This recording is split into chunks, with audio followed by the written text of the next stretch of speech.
শতকোটি বা শতাধিক 150 কোটি মুসলিম, যদি আমরা সেগুলো হেফাজত করতে না পারি, এর মূল কারণটা হলো আমাদের মধ্যে দ্বিচারিতা, মতানৈক্য। সোনামুখীর ধানসিমলায় ইমাম, মুয়াজ্জিন ও ওলামাদের কর্মী সম্মেলন, আইনি সচেতনতা ও সংগঠন শক্তিশালীকরণের জোর। আজ রবিবার বাঁকুড়া জেলার সোনামুখী ব্লকের ধানসিমলা সিরাজপল্লী জামা মসজিদ প্রাঙ্গণে অনুষ্ঠিত হল বাঁকুড়া জেলা ইমাম, মুয়াজ্জিন ও ওলামা সংগঠনের কর্মী সম্মেলন। জেলার বিভিন্ন প্রান্ত থেকে ইমাম, মুয়াজ্জিন, ওলামা, মসজিদ কমিটির সদস্য, সমাজের বিশিষ্ট ব্যক্তি ও সংগঠনের কর্মকর্তা ও কর্মীরা উপস্থিত ছিলেন। প্রায় 2 শতাধিক মানুষের অংশগ্রহণে সম্মেলনটি প্রাণবন্ত হয়ে ওঠে। সভায় প্রধান অতিথি হিসাবে উপস্থিত ছিলেন অল বেঙ্গল ইমাম মুয়াজ্জিন অ্যাসোসিয়েশন অ্যান্ড চ্যারিটেবল ট্রাস্টের সাধারণ সম্পাদক হযরত মাওলানা নিজামুদ্দিন বিশ্বাস। এছাড়াও উপস্থিত ছিলেন বাঁকুড়া জেলা সংগঠনের যুগ্ম সম্পাদক কারি মহিবুল্লাহ ও মাওলানা আসাদুল হক, কোষাধ্যক্ষ হাফেজ আশরাফ আলী, প্রধান উপদেষ্টা মুফতি আহসানুল্লাহ কাশেমি, মাওলানা ইবাদুর রহমান মাজাহিরি, পূর্ব বর্ধমান জেলার প্রতিনিধি মাওলানা এরশাদ ও মাওলানা সদরুল আলম সহ বিশিষ্ট ব্যক্তিবর্গ।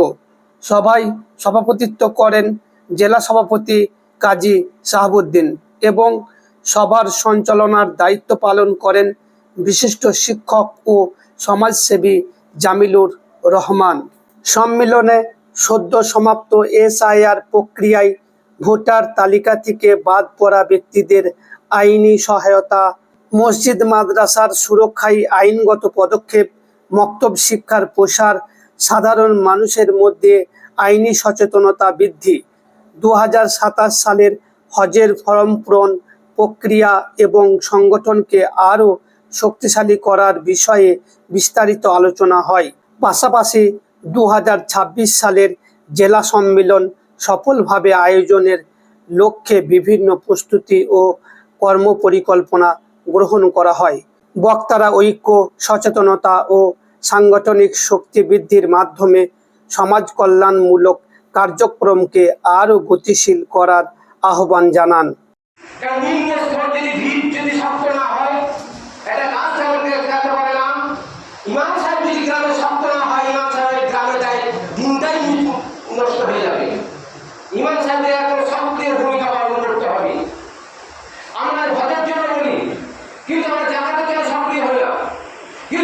আজকে অল বেঙ্গল ইমাম মুয়াজ্জিন অ্যাসোসিয়েশন অ্যান্ড চ্যারিটেবল ট্রাস্ট সমর্থিত বাঁকুড়া জেলা ইমাম ওলামা সংগঠনের পক্ষ থেকে আজকে এটা সোনামুখী ব্লকের অন্তর্গত যে জামে মসজিদে ধানসিংহা সমস্ত ইমাম মুয়াজ্জিন মসজিদ কমিটিকে ডাকা হয়েছিল। এখানে কয়েকশো ইমাম, মুয়াজ্জিন, মসজিদ কমিটি জিম্মেদার তারা এসেছেন।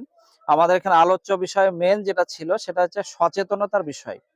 মাদ্রাসা, মসজিদ, ঈদগাহ, কবরস্থানের সমস্ত পেপার যেন ঠিক থাকে, কারো কোনো সমস্যা যেন না হয়, প্ল্যানিং থেকে শুরু করে রেকর্ড এবং সরকারি অনুমোদন, রেজিস্ট্রেশন সমস্ত কিছু সুন্দরভাবে, কারো কোনো সমস্যা থাকলে আমরা আমাদের সংগঠনের পক্ষ থেকে তারা সাহায্য করা হবে, হেল্প করা হবে, অফিসিয়ালি ভাবে হেল্প করা হবে।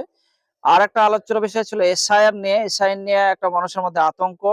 ফলে এটা আমরা সুপ্রিম কোর্ট, হাইকোর্টের কাছে আমাদের সংগঠন থেকে মামলা করা হচ্ছে, অনেক সংগঠন করেছে এবং আমরা অনুরোধ করছি যে সরকার কাছে বা কোর্টের কাছে যে এটা ইমিডিয়েটলি হিয়ারিং করা হোক, ব্লকে ব্লকে ট্রাইব্যুনাল বা জেলায় জেলায় ট্রাইব্যুনাল গঠন করে এটাকে নিষ্পত্তি করা হোক।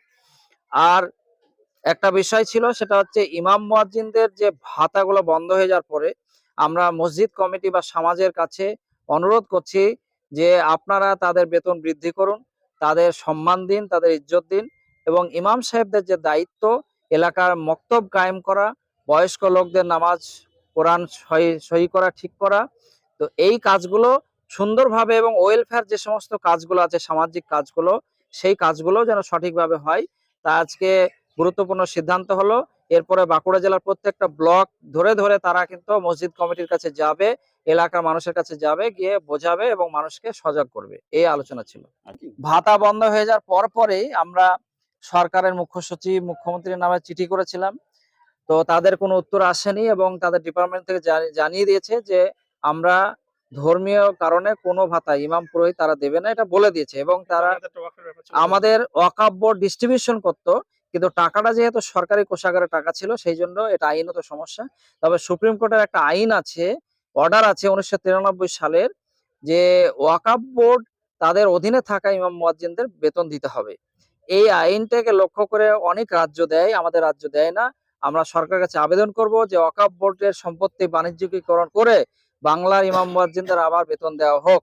এই আবেদন আমরা করছি এবং হাইকোর্টে, সুপ্রিম কোর্টে আমরা আমাদের ওয়াকফ বোর্ডকে ট্যাগ করে আমরা একটা মামলাও করব, আমাদের ঠিক হয়েছে। আচ্ছা, আপনার নাম পরিচয়? আমার নাম নিজামুদ্দিন বিশ্বাস, রাজ্য সম্পাদক, অল বেঙ্গল ইমাম মুয়াজ্জিন অ্যাসোসিয়েশন। আমাদের আজকে সবার এজেন্ডা ছিল যে ইমাম মুয়াজ্জিন যে সংগঠন, আমাদের অনেক দিন একত্রিত হয় নাই, সেজন্য একত্রিত হয়েছিলাম।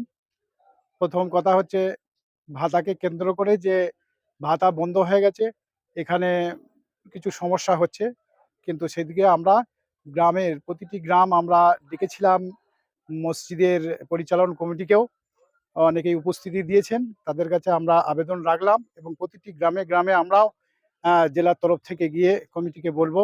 আর এর মাধ্যমে আমরা বলতে চাচ্ছি যে একটা ইমামকে উপযুক্ত বেতন দেয়া হোক।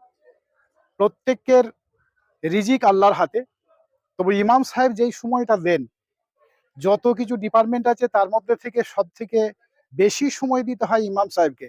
24 ঘন্টা ডিউটি দেওয়া হয়, সেজন্য তার সংসার চালানোর জন্য অন্ততপক্ষে 15,000 টাকা বেতন তাকে দেওয়া হোক, যে আমরা তার পিছনে নামাজটা ইতমিনানের সঙ্গে, এখলাসের সঙ্গে তিনি পড়াতে পারবেন, আমাদের নামাজটা সহি হবে।